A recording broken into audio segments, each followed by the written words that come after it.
troop movement.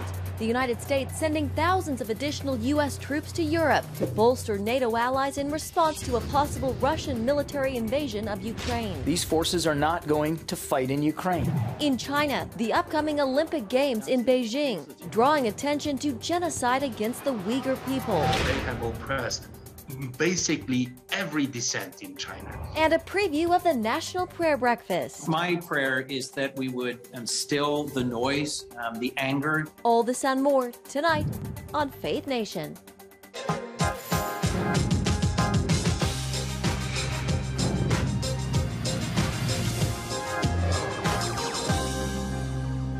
The United States sending 1,000 more troops to Eastern Europe. Good evening and welcome to Faith Nation in Washington, D.C. I'm Jenna Browder. 3,000 U.S. troops are set to be deployed to NATO's eastern flank as the standoff between Russia and Ukraine continues. Meanwhile, Russian President Vladimir Putin is accusing the United States and NATO of ignoring Russia's security concerns. But Putin says he is open to more talks with the West. CBN's Tara Merchner has our top story. In this first major movement of U.S. troops directed at the standoff, the president is moving about 3,000 more American troops into the region. This amid stalled talks with Russia over its military buildup at Ukraine's borders and fears that Putin will invade Ukraine. The current situation demands that we reinforce the deterrent and defensive posture on NATO's eastern flank. The U.S. already has tens of thousands of troops stationed across mostly Western Europe. Now about 2,000 more will head from Fort Bragg, North Carolina to Poland and Germany. Another 1,000 coming from an infantry striker squadron based in Germany and Russia. President Biden has been clear that the United States will respond to the growing threat to Europe's security and stability. The move comes as Putin insists the response to Russia's three key demands is inadequate, including the expansion of NATO eastward. Putin accuses America and the West of saying one thing and doing another.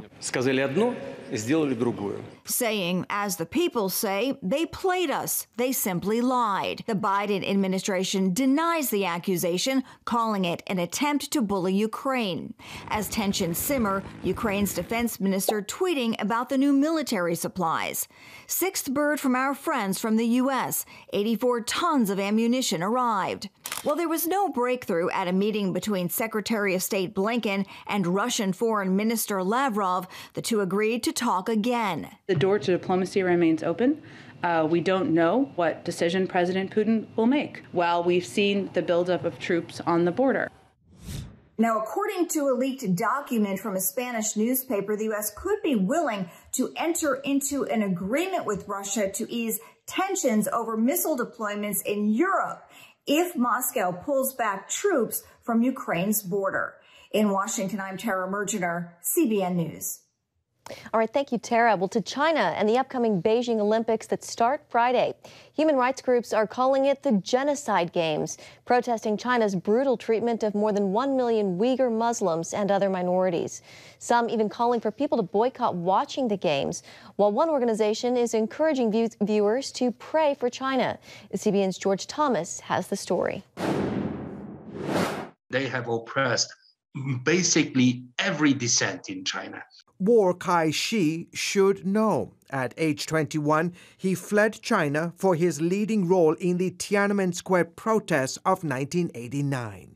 Wu Kai-shi is also Uyghur, and more than 1 million, maybe more, of his Muslim ethnic group are being held in concentration camps in China's Xinjiang province, prompting some human rights activists to call this week's Olympics the Genocide Games. It's a country that turns the Youth Olympic as a platform to show muscle to the world, while they're at the same time oppressing dissents or violating human rights within their own country. The Chinese government has denied all accusations of any human rights abuse. It creates a situation of plausible denial. It calls these concentration camps vocational training centers to eliminate poverty in the region, eliminate terror among Muslims. which is absolutely laughable. Our military is estimated 1 to 3 million of these Muslims have been incarcerated for indoctrination in these camps. The United States, along with the UK, Australia, and Canada, are staging diplomatic boycotts of the Games by not sending government officials in protest of Beijing's human rights abuses. We must show that the United States is an unyielding and unapologetic advocate for human rights and unafraid of speaking the truth and upsetting General Secretary Xi and his Communist Party thugs. Activists are urging athletes and sponsors to speak out during the Games. Your silence is their strength. This is what they want more than anything, that the world will play by China's rules, that we will follow China's lead, that we will look away from these atrocity crimes for the sake of business as usual. Meanwhile, it's business as usual as Beijing continues its typical crackdown on political and religious activists ahead of sensitive dates like Friday's opening ceremonies. They round up the dissidents and known critics of the regime or people that they think will speak out. They put them in detention. They're called black jails. They're hidden detention. It's unofficial. It's extrajudicial. And they do that as a preemptive strike so that there is no opportunity to protest. With the eyes of the world turning toward Beijing, Voice of the Martyrs is launching PrayForChina2022.com to remind people to pray for China's Christians. Christians are seen as a threat, their message is seen as a threat, and the government is doing everything in their power to keep that message from spreading. China's President Xi Jinping has severely suppressed religious freedom in recent years, especially going after Christians. China sits at number 17 on Open Doors' World Watch list of the 50 most dangerous countries for Christians. China is using a blanket of surveillance monitored by artificial intelligence to watch the movements of people of faith. It's even using facial recognition to monitor those who enter places of worship. Thus far, thousands from more than 100 countries have pledged to pray during the Olympic Games. We're going to see figure skating, we're going to see ski jumping, we'll probably see a lot of great shots of the Great Wall of China. We want every one of those things to be a reminder, hey, I have Christian brothers and sisters in China who are suffering because of the name of Jesus Christ. This is a great time to pray for them. George Thomas, CBN News. And here with us now, New Jersey Congressman Chris Smith, ranking member of the Congressional Executive Commission on China. Congressman, welcome. Thank you for joining us today. So human rights groups are calling the Beijing Olympics the Genocide Games. What do you think about that? Well, I've called it that as well. I actually chaired a hearing last March in which we called it the Genocide Olympics. What Xi Jinping is doing and what he planned over the course of several years, even while he was getting the International Olympic Committee to agree to go to Beijing, was planning the total destruction of the Muslims living in Xinjiang. Either change them is a violation of the Genocide Convention in absolute terms. But this is part of a repression that is ever present. The Chinese Communist Party, I wrote an op-ed in the Washington Post back in December of 2018, in which I laid out the case, and I've had 75 congressional hearings over the course of several years, been there many times. I'm barred from going there now, can't get a visa. But the whole idea is that if the world doesn't speak out, and if Christians don't speak out for I'm a Christian as well, our brethren who are being slaughtered, tortured, and harassed in every way imaginable, same goes for the Muslims, same goes for others of faith. So it's a all-out effort. It's called, under Xi Jinping, Sinonization, where either you destroy faith or you co-opt it. And you get people, walking along the Marxist principles of Xi Jinping. The U.S. has declared a full diplomatic boycott against the Olympics because of China's treatment of the Uyghurs. Congressman, is that too little too late, though? It is absolutely too little too late. We should have been, and Marco Rubio and I, we were co-chairs of the China Commission. Now we're the ranking members. We called way back for the IOC and the American government and the IOC affiliate in the United States to go somewhere else, to press for a change of venue. It fell on deaf ears. Corporate America, Coca-Cola and others are enabling this genocide by enabling Xi Jinping, and they won't say a word of criticism against this massive slaughter. And they use forced abortion as a way of eliminating Uyghur children. It's all encompassing. And they're trying to destroy their faith as well, as they are the Christians throughout China. So it's a diplomatic boycott, slap on the wrist. It is. I said it when President Biden suggested it, and it's not a big deal that our diplomats are not running over to Beijing to watch the Olympics. We should have been much stronger and much earlier in our criticism. And again, I can't use the word enough, enabling of a dictatorship. Just think of the people who are suffering as they see all the world clapping vigorously to Xi Jinping at the opening ceremonies and his Chinese Communist Party. It's just, it's unthinkable. It's the 1936 Olympics with the Nazis in 2022. Yeah, to your point, there are a lot of people who think that after these Olympics, China will be emboldened to do some other big move, provocative move. Just about 30 seconds left here, Congressman, but some activists are calling on people to boycott watching the Olympic Games. Is that your feeling as well? Oh, it's definitely my feeling. Again, I have every empathy for the athletes. I mean, they're men and women who they should be in a place that's free and democratic, protecting of human rights. So NBC, and we've asked them, why are you enabling this yourselves? Money's to be made, and there are far too many in corporate America, including NBC, that are aiding and abetting this cruel dictatorship, and it's in plain sight. We all know about it, and the more you get into the depth of it, the more horrific it is on the ground for these people. All right, Congressman Chris Smith of New Jersey, thank you so much. It's good to see you. Thank you so much for having me on. Appreciate it. All right, well, the southern border crisis is out of control. That's the message from Republican senators working towards a solution. Children have been sold for $84 by the human traffickers to create a family unit to exploit our asylum laws. How about we finish building the wall that we've already paid for? I'll point back to that moment in time. More than a dozen senators joined forces today, calling on the Biden administration to address the chaos along the southern border, including human trafficking and rampant drug smuggling. More than 2 million migrants were stopped from entering the U.S. illegally in 2021. That is the highest number on record. The majority of migrants are traveling from other countries than Mexico. Republican lawmakers say the ongoing humanitarian crisis is a direct result of the president's policies. Coming up, the search for a Supreme Court justice and a possible speed bump as Democrats push for a speedy nomination. Welcome back. The U.S. national debt topped $30 trillion for the first time ever. The breach coming years earlier than anticipated due to massive borrowing and spending on pandemic relief. The national debt is now roughly 50% bigger than the country's entire annual economic output. Some economists warn that a rising interest rate will make it more difficult to pay off the debt in the future. The Federal Reserve plans to begin raising rates this year to fight inflation.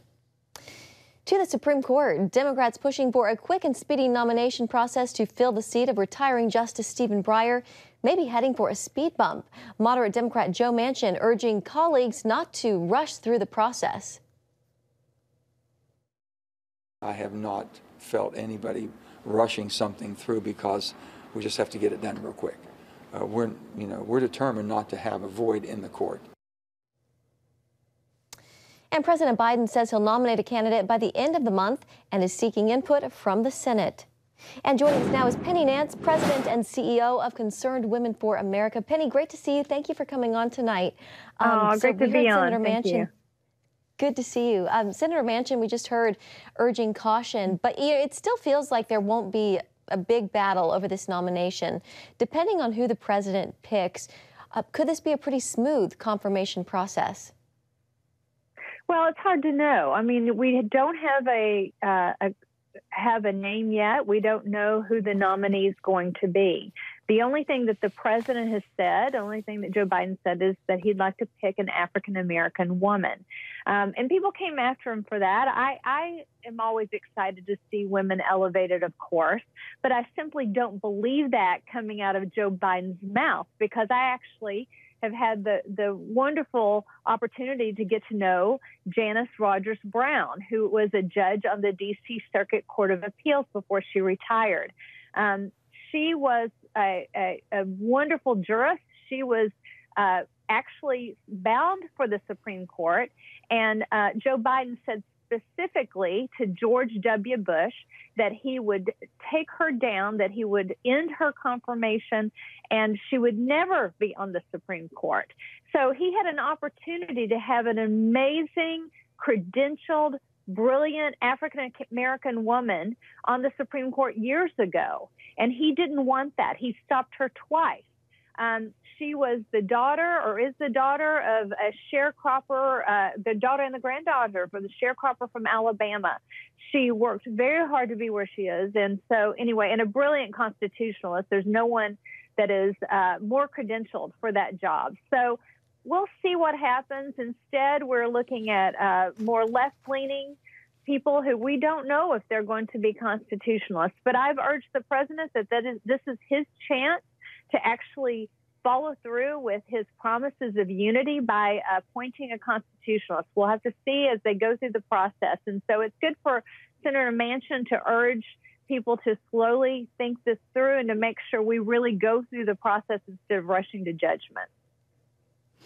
Penny, I want to talk to you about a long list of conservative people you've joined a list of calling for the resignation of Education Secretary Miguel Cardona. It's over a controversial letter by the National School Board Association suggesting school officials encountered domestic terrorism.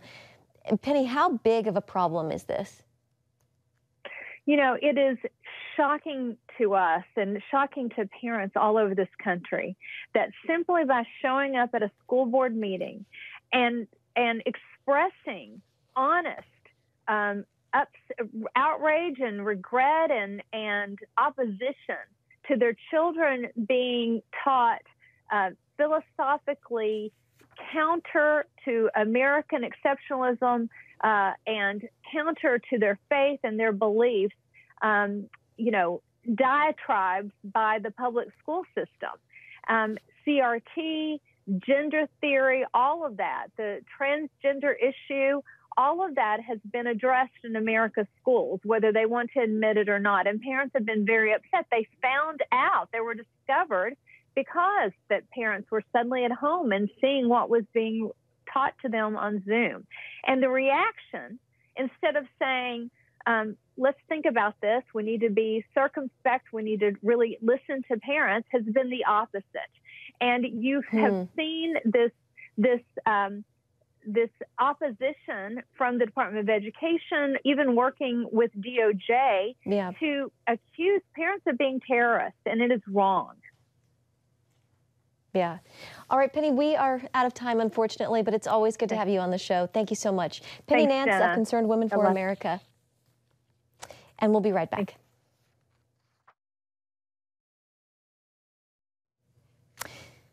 Tomorrow is the 70th Annual National Prayer Breakfast in Washington, D.C. CBN's Caitlin Burke has a preview.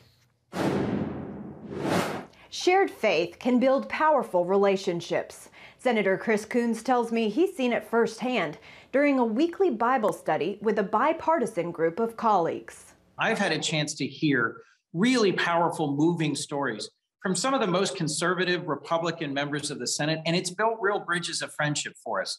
And I hope the weeks that I've spoken, they've seen the same, that even though they think I'm terribly misguided and have awful policy ideas, that I'm actually not that bad a person and a decent Christian and someone who is caring and a good friend. While a similar study group meets in the House, the prayer breakfast is a chance to bring in the rest of the country. My prayer is that we would still the noise, the anger, that we would make quiet our hearts and make space in our lives for that which moves us, grounds us, inspires us, and allows us to see the divine in each other. President Biden will speak in person at this year's event after having to appear virtually last year. As the pandemic continues and many Americans struggle with grief, Coons says he believes the president's most powerful testimony is that of staying faithful through great personal tragedy. When he was a brand new, young, promising, newly elected senator, to lose his wife and daughter just before Christmas in a terrible car accident. And just a few years ago now, when he was vice president, he lost his beloved son, Beau, whose birthday will be this Thursday, the day of the prayer breakfast. He connects with people who are living through grief. He found a way to turn towards God, not away from God, even in one of those moments of loss that just makes millions of people question, why go on? Why should we endure this suffering? Meanwhile, some critics on the left are calling for members of Congress to stop participating in the National Prayer Breakfast. The Freedom from Religion Foundation is sending letters to lawmakers connecting the breakfast to the January 6th Capitol attack and raising concerns about the dangers of Christian nationalism. Frankly, at the end of the day, if we're going to have a robust, wide open global prayer breakfast, there will be people with whom we disagree. That's part of being human. I'd rather have a genuine celebratory annual prayer breakfast than say, I'm going to refuse to go if there's a handful of people with whom I deeply disagree. Brian Stevenson, author of the best-selling book Just Mercy, and inspiration for the film, will be this year's keynote speaker. Stevenson is also the founder and executive director of the Equal Justice Initiative, a human rights organization committed to ending mass incarceration and challenging injustice. Caitlin Burke, CBN News. Still ahead, don't put away your winter weather gear just yet. Punxsutawney Phil's prediction. Finally tonight, perpetuating the legend of Punxsutawney Phil, the furry forecaster made his annual appearance this morning and a weather prediction for the next 6 weeks until spring. Shortly after 7 a.m., the groundhog saw his shadow, and as the Groundhog Day philosophy goes, I couldn't imagine a better fate. With my shadow I have cast than a long, lustrous 6 more weeks of winter.